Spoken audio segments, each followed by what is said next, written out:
जिंदगी उसी की जिसकी मौत पर जमाना अफसोस करे, वरना यहाँ हर इंसान तो मरने के लिए ही आता है। नमस्कार, आप देख रहे हैं जेके न्यूज़ नेटवर्क और मैं पूर्वा एक बार फिर से आपके साथ। आज जन्म है मदर टेरेसा का। जी हाँ, जब हम शब्द कहते हैं दया और निस्वार्थ, तो जो नाम हमारे जहन में आता है वो है मदर टेरेसा। आज ही के दिन 26 अगस्त 1910 को मदर टेरेसा का जन्म होता है। मदर टेरेसा के पिता एक साधारण से व्यवसायी थे। उनके निधन के बाद मदर टेरेसा के पालन पोषण की पूरी जिम्मेवारी उनकी माता पे आ जाती है। 12 वर्ष की आयु में मदर टेरेसा आयरलैंड चली जाती हैं अपनी पढ़ाई पूरी करने के लिए। वहाँ से वो अपनी पढ़ाई पूरी करके भारत आती हैं। उसके बाद वो लग जाती हैं गरीबों की सेवा करने में और वो ठान लेती हैं कि वो अपना पूर्ण जीवन गरीबों और ज़रूरतमंदों की सेवा में ही समर्पित करेंगी।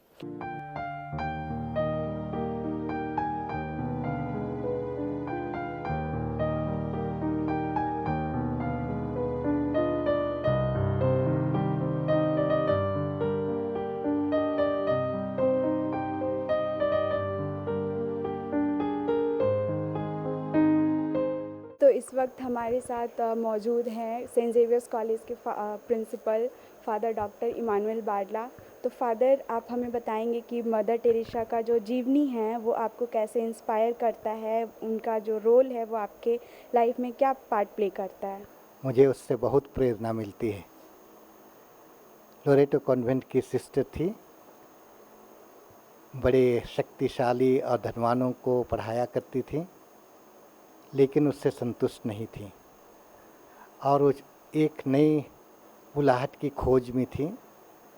और जब शुरू उन्होंने मदर टेरेसा समाज की शुरू की, उन्हें दर दर ठोकर खानी पड़ी, बहुत कष्ट भी सहना पड़ा, लेकिन वह गरीबों की सेवा और गरीबों में ही ईश्वर को देखती थी और ये भाग जो है मुझे बहुत अच्छा लगता है। तो इस वक्त हम मौजूद हैं उस लाइन कॉन्वेंट स्कूल की प्रिंसिपल सिस्टर मैरी ग्रेस के साथ। तो सिस्टर, आज मदर टेरेसा का जन्मदिन है, तो आज इस मौके पर आप आज की जो युवा पीढ़ी है उसको क्या संदेश देना चाहेंगे? आपने मुझे यह अवसर दिया, सभी को बहुत धन्यवाद। सभी श्रोताओं एवं दर्शकों को आज के लिए मैं संदेश देना चाहूँगी। और जैसे इन्होंने कहा कि आज की युवा पीढ़ी के लिए, तो मदर टेरेसा पूरे विश्व की एक महान शख्सियत हैं, एक महान विभूति हैं, एक महानायक नायिका हैं और वो पूरे विश्व में दानशीलता के लिए जानी जाती हैं। वो व्यक्तित्व की मिसाल इस बात की है कि वो संपूर्ण जीवन उन्होंने दूसरों की सेवा के लिए बिताया है, खासकर असहाय लोगों के लिए, पीड़ितों के लिए, जिनके लिए कोई भी नहीं है, उनके लिए मदर टेरेसा अपने संपूर्ण जीवन में खड़ी रहीं। और उन्होंने पूरे विश्व में बड़े बड़े संस्थान और वो मिशनरीज ऑफ चैरिटी के नाम पर उन्होंने स्थापना की। आज भी हजारों धर्म बहनें उनके धर्म समाज के माध्यम से लोगों की सेवा कर रही हैं। और ये सेवा की भावना, ये दानशीलता की भावना, देने की भावना कुछ वापस पाने के उद्देश्य से नहीं, लेकिन मानव जीवन को आगे बढ़ाने के लिए, उनके वैल्यू को उजागर करने के लिए, उनको एहसास दिलाने के लिए कि वे भी ईश्वर के संतान हैं और सभी ईश्वर के प्रिय हैं और मानव जीवन एक बहुत ही ऊंचाई का, बहुत वैल्यू का है। और उसको उस अहम भूमिका को याद दिलाते हुए वे सभी के सेवा के लिए जीवन में आगे बढ़ें और हजारों धर्म बहनों को अपने पदचिन्हों पर चलने के लिए उन्होंने आह्वान किया, साथ दिया। और ईश्वर की बुलाहट सुनकर आज हजारों हजारों धर्म बहनें लोगों की सेवा कर रही हैं, खासकर ऐसे लोगों की जिनके लिए कोई नहीं है, बुजुर्गों की, कुछ लोगों की, जो दुनिया उनसे दूर रहना चाहती है, उनकी सेवा कर रही हैं। Thank you very much. Sister, जो मदर टेरेसा का जो चरित्र रहा है वो हमेशा प्रेरणादायी रहा है। इस उनका आपके निजी जीवन पर क्या प्रभाव रहा, उनके विचारों को लेकर? जैसे मदर टेरेसा एक नन है, एक धर्म समाजी हैं और वो सभी हम जैसे अपने जैसे वो धर्म समाजी लोगों को एक बहुत बड़ा संदेश देती हैं।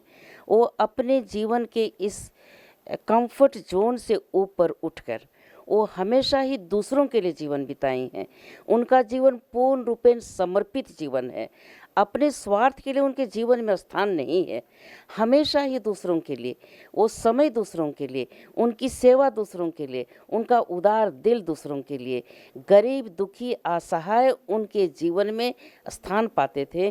तो ये हम सबों के लिए, खासकर मेरे जीवन के लिए, वो हमेशा ही प्रेरणा के स्रोत कि मैं जब इतने बड़े संस्थान का लीड लेती हूँ तो मेरा भी यह उद्देश्य और ये सिद्धांत बना रहे कि मेरा जो समय है, मेरा जो टैलेंट है, ये खासकर यंग लोगों के लिए, यंग जनरेशन के लिए और युवतियों के लिए, और ख़ासकर मेरे अधीन जो 5000 छात्राएं स्टडी कर रही हैं, कि मैं इनके जीवन को सुंदर और सार्थक बना सकूं। Thank you. 1943 का जो अकाल था उसमें मदर टेरेसा ने लूल्हे, लंगड़ों, अपाहिजों, गरीबों की काफ़ी ज़्यादा सेवा की। तो इस समय जो कोरोना का काल चल रहा है, उससे इंस्पिरेशन लेकर मदर टेरेसा के जन्मदिन पर आप लोगों को कुछ संदेश देना चाहेंगी? अभी कोविड-19 का इस दौर में, चूँकि अभी हमारे पास क्लासेस तो नहीं चल रहे हैं, लेकिन इस दौर में सबसे पहले कि प्रशासन के साथ हम चलें। हम प्रशासन के साथ चलें और हमारे स्टूडेंट्स को हम ऑनलाइन क्लास के माध्यम से ये निर्देशन और ये गाइडलाइंस हम देते रहे हैं कि हम उनका सहयोग करें और उनके निर्देशों का पालन करते हुए हम आगे बढ़ें। चूँकि हमें अभी बाहर निकलने के लिए ये बाध्यता है कि हम नहीं निकल पा रहे हैं, लेकिन एक बार स्टूडेंट्स आएंगे तो मेरा विचार है कि हम मिलजुल कर जो बहुत ही इससे प्रभावित हैं उनको हम साकार रूप से हम सहयोग कर पाएंगे। तो आज मदर टेरेसा के जन्मदिन के खास अवसर पर हमने बात किया सेंट जेवियर्स कॉलेज के फादर से, उसलाइन कॉन्वेंट स्कूल की सिस्टर से और मिशनरीज चैरिटीज़ के कुछ विजुअल्स भी आपको दिखाएं। तो बने रहिए जेके न्यूज़ नेटवर्क के साथ। कैमरामैन गौरव के साथ मैं पूर्वा, रांची।